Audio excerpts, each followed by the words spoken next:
Hello दोस्तों, फिल्मों की दुनिया में एक से बढ़कर एक हॉरर फिल्में बनी हैं। सन 2005 में आई फिल्म the exorcism of Emily Rose भी ऐसी ही फिल्मों में से एक है। इस फिल्म को डायरेक्ट किया था स्कॉट डेरिक्सन ने। ये फिल्म एक डेमोनिक पोजीशन की सच्ची घटना पर आधारित है। ये कहानी है जर्मनी की एक लड़की एनालिज मिशेल की।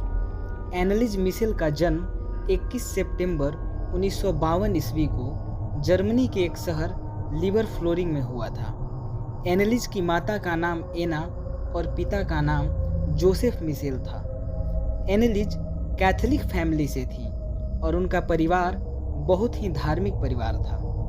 एनालिज भी बड़ी होकर धर्म प्रचारक बनना चाहती थी। एनालिज का जीवन सामान्य चल रहा था, मगर जब एनालिज मात्र 16 साल की हुई तो उसे अचानक मिर्गी के दौरे पड़ने लगे।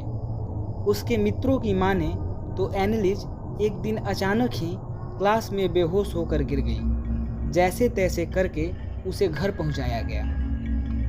उसी रात एनालिज जब सोकर उठी तो उसे ऐसा लगा जैसे उसका शरीर भारी हो गया हो। ये बात उसने अपने मित्रों को भी बताई, मगर किसी ने इस पर कोई खास ध्यान नहीं दिया। उस दिन से धीरे धीरे एनालिज की तबीयत खराब होने लगी। उसे इसी तरह के दौरे पड़ने लगे। ये सब देख उसके माता पिता ने हॉस्पिटल का चक्कर काटना शुरू किया। कुछ दिनों बाद पता चला कि एनालिज को टीबी है। एनालिज का इलाज 5 सालों तक जारी रहा। उसके कई टेस्ट हुए और फिर 23 साल की उम्र तक आते आते उन्हें पता चला कि एनालिज को टेम्परल लोब एपिलेप्सी नाम की कोई बीमारी है। इधर उसकी हालत दिन प्रतिदिन बदतर होती जा रही थी, मगर इन सभी परेशानियों के बावजूद उसने अपने स्कूल की पढ़ाई पूरी की और कॉलेज में दाखिला लिया। मगर अब एनालिज के व्यवहार में काफ़ी बदलाव आने लगे थे। वो काफ़ी आक्रामक होती जा रही थी। एनालिज ने कीड़े मकोड़ों, कोयला आदि को खाना शुरू कर दिया था।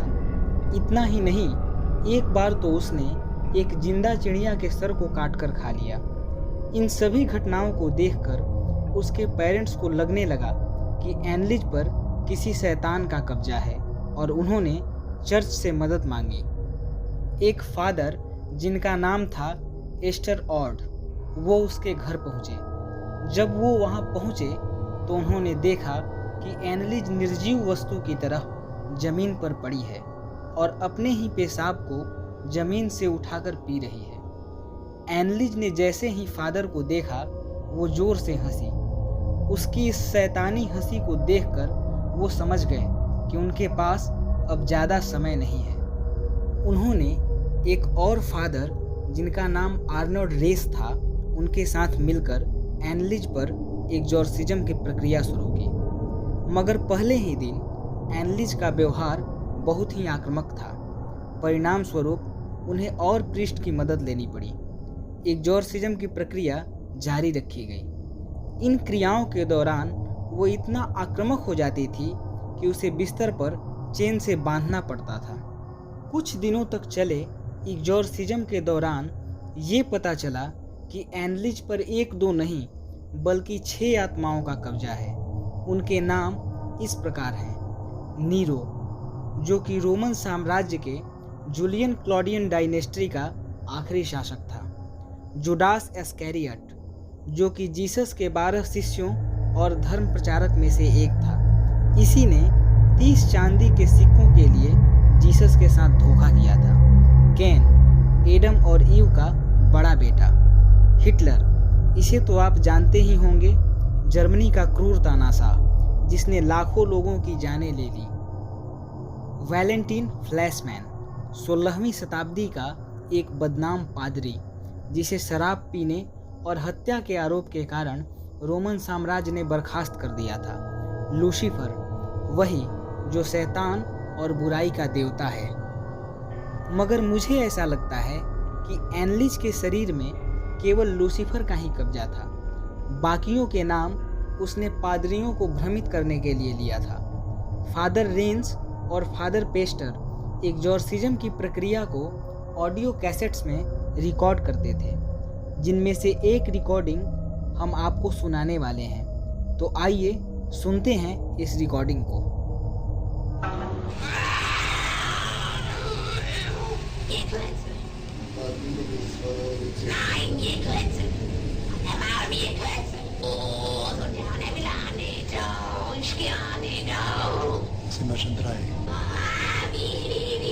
एनलिज एग्जॉर्सिज्म की प्रक्रिया के दौरान कभी कभी इतना आक्रामक हो जाती थी कि अपने घर वालों पर भी हमला कर देती थी। कभी कभी तो वो खुद को भी मारने लगती, अपने ही शरीर को दांतों से काटने लगती। हालांकि कुछ दिनों तक तो एनलिज की हालत में सुधार हुई, मगर फिर उसकी हालत और भी खराब हो गई और उसने खाना पीना तक छोड़ दिया।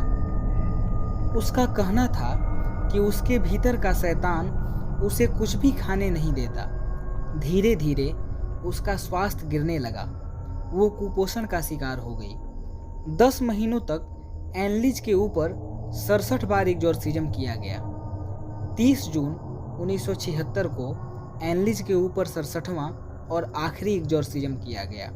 इसके दौरान उसने कहा कि वो अब थक चुकी है और इस शरीर से छुटकारा पाना चाहती है। अंत में 1 जुलाई 1976 की सुबह एनलिज की मौत हो गई। लेकिन एनलिज के मौत के बाद उसके पोस्टमार्टम रिपोर्ट से पता चला कि उसके दांत टूटे हुए थे, शरीर पर कई जख्मों के निशान थे और उसकी मौत कुपोषण के कारण हुई है। साथ ही साथ डॉक्टर ने उन पादरियों पर ये इल्ज़ाम भी लगाया कि वो लोग एनलिज के माता पिता को गुमराह कर रहे थे। वो चाहते तो उसकी जान बच सकती थी। प्रीस्ट की मां ने तो मौत से पहले एनलिज के हाथ और पैर पे बिल्कुल वैसे ही निशान देखे थे जैसे क्रॉस पे लटकने के दौरान जीसस के बने थे, मगर कोर्ट ने उन पर हत्या का मुकदमा दायर किया और सन 1978 में एनलिज के पेरेंट्स और दोनों पादरियों को हत्या के जुर्म में जेल की सजा हुई।